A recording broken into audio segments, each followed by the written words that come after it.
walwaraansi waboo fi mootummaa gidduutti deemaa jiru jabaachuudhaan kan itti fufe. Waraanni bilisummaa Oromoo waboon godina Shawaa Bahaa Fantaalletti daandii guddicha Itiyoo Jabuutii cufee jiraachuu beeksisee jira. Daandichi harka mootummaatii boon harka hidhattootaatti kufuun ammoo kan gabaafamaa jiru. Kunis injifannoo tokko ittiin jedhee jira. Waraanni bilisummaa Oromoo waboon irra deebiidhaan waggaa kana keessatti haleellaa yeroo lamaaf daandii guddicha Itiyoo Jabuutii irratti raawwateen daandicha to'annootaa jala galchuu kan beeksise ammoo waraanni bilisummaa Oromoo waboon daandicha deebisee to'achuuf mootummaan duula guddaa banuus hin dandeenye jechuudhaan waboon gama fuula miidiyaa hawaasummaasaa X'n beeksisee jira. Walwaraansa deemaa jiru kana waboon injifannoo guddoo gonfachuu kan beeksise ammoo erga duula cichoomina kaayyoo jedhu labsii asittiidha. Guyyoota sadeen kana ammoo guutuu Oromiyaa keessatti lolli ulfaataa waboo fi mootummaa gidduutti bifa kanaan dura ammoo mul'atee hin beekne gaggeeffamaa jira. Haleellaan lafoo fi qilleensarraa kan jabaate giddu galeessa Shawaa Bahaa fi Shawaa Lixaattis mootummaan ammoo guyyoota sadan darban haleellaa qilleensarraa fi lafoo raawwachaa jiraachuun kan himame. Waboon haleellaa kana hunduma dura dhaabbachuudhaan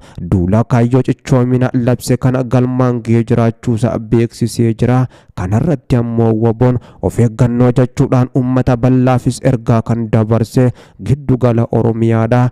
Bakkoota waraanni bilisummaa Oromoo waboon waraana mootummaa Abiyyi Ahmad guyyoota sadan darban kana keessaa buqqisee dirooniin marsaa jirti. Jiraattonni naannoo sanaatis of eeggadhaa jechuun ergaa kana kan dabarse ammoo erga kaambiilee hedduu fi buufataalee hedduurraa humna mootummaa buqqaasuudhaan gandoota baadiyyaa fi akkasuma aanota keessaa baasee booddee ergaa kana kan dabarse waboon mootummaan isin rukutuu mala of eeggadhaa jechuun uummanni of eeggannoo gochuu akka qabus dhaamee jira. Humni waraana bilisummaa Oromoo birgeediin Ibiddaa fi birgeediin Bakakkaa waliin ta'uudhaan opereeshinii gaggeessaniin ammoo kaambii magaalaa Candoo keessa jiru buqqisee barbadeessuun humnoota mootummaa keessa ari'ee jiraachuu kan beeksise. Kaambicha keessatti warra hafes ammoo hedduu isaanii booji'uudhaan konkolaataalee hedduu biddatti qabsiisuun kan booji'ee jiraachuus himee jira.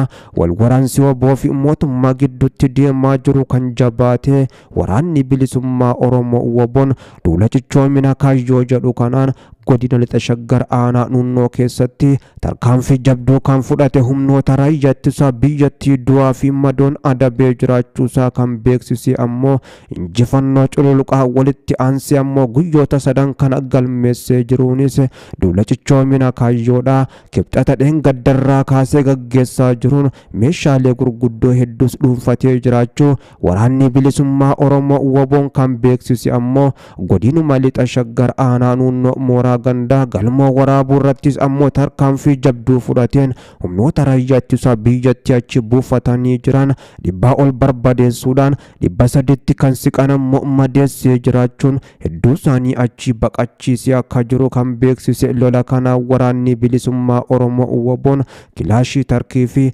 Raashiyaa bombii dabalatee bireenii AKM irraa hanga PKM'tti dishiqaa fi rasaasasaa walumaan ammoo humnoota mootummaa kanarraa boojuudhaan dhuunfatee harkatti galfatee jiraachuu waraanni bilisummaa Oromoo waboon beeksisee jira.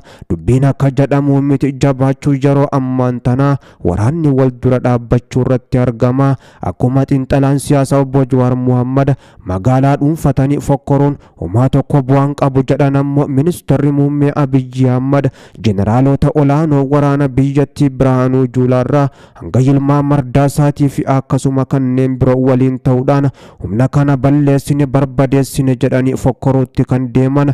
Dubbiin fallaasanii ta'uun amma daandiin guddichi Itiyoo Jabuutii harka hidhattootaatti kufuudhaa fi giddu galeessa keessatti kaambiilee mootummaa hedduun haleelamuudhaan humnoonni mootummaa waboo baqatanii mooraa kaambii isaanii gadhiisuudhaan duubatti deebi'aa jiraachuu ammoo maddeen kan himan. Haala kanaan dura argameen beeyne waboon lola jabaa guyyoota sadiif walitti dhaabuudhaan duula cichoomina kaayyoo jedhuun ammoo opereeshinii guddaa bane mootummaa guddoo raasee muddama jabaa kan uume inumaatoo giddu galeessa keessatti lolicha jabeessuun dhagahamee jira. Kana malees ammoo wal waraansi guddaan lixaa fi kibbattis deemaa jiraachuun kan himame inumaatoo kan giddu galeessaa kun kan kibbaa fi lixaa caaluudhaan wal waraansichi jabaa akka ta'ee fi humnoota mootummaa guddoo ammoo akka baalaatti harcaasuun kan himame.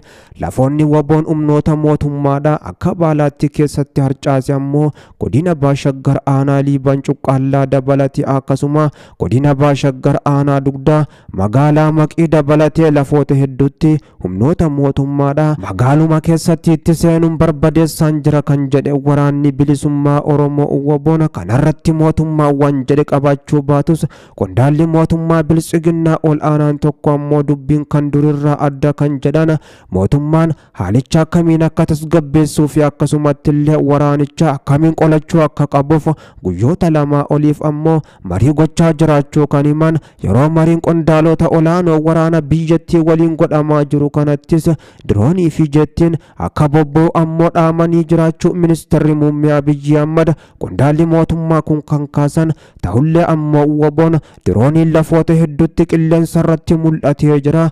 Ummanni of eegaa jechuun ergaa kan dabarse ammoo dirooniidhaa fi jettiif duubattis in deebi'u jechuun duratti deemaa jiraachuusaa kan beeksise. Mootummaa bilisiginnaatii wajjin kokkees wal qabuu irratti argama.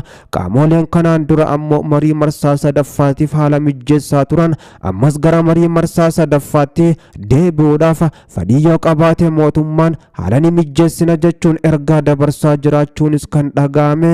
Kan marii marsaa sadaffaa hin fudhadhu jedhe didee fi waboo barbadeesse jedhe mootummaan amma muddama jabaa keessa galuudhaan ammoo humna kana ofirraa qolachuudhaaf aarsaa kamiyyuu kafaluu qabna jedhe ajajoota waraana biyyattii mari'achiisaa akka jiru kan dhaga'ame ammoo keessattuu pirezidaantiin bilisiginnaa guddichi ministeerri muummee Abiyyi Ahmad haalli yeroo ammaan tanaa ajajaa waraana bilisummaa Oromoo Jalmarroodhaa fi akkasuma ammoo itti aanaan isaanii Gammachuu Abbooyyee kan zoonii kibbaatii fi ajajaa waboo giddu galeessaa ammoo Jaal Abdii Dhugaadha mootummaa keessa galchan haala hamaadhas jedhamaa jira. Duula waloo iddoo tokkorraa labsuudhaan yeroo ammaatti humni isaanii tokkummaadhaan bobbee mootummaa dura dhaabbachuu irratti akka argamu waboon kan beeksise. Duula cichoomina kaayyoo jedhee labse kanaan injifannoo guddoo gonfatee duratti adeemaa jiraachuus waboon beeksisee jira.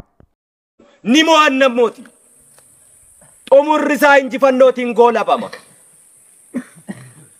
Haala akkasii dukkana barii jalaa kana dameen mukaa tokko yoo fottoqe baalli yoo irraa harca'e hanga mukti sun hiddisaa hin buqqa'initti lafa keessa fageeffatee albuuda lafa keessaa biyyee keessaa fi bishaan argatutti mukichi yoomiyyuu rakkoon qabaatu ABO'n waboon yoomiyyuu hiddisaa lafa keessa jira hin buqqa'u gadeen ayyaan laallattuun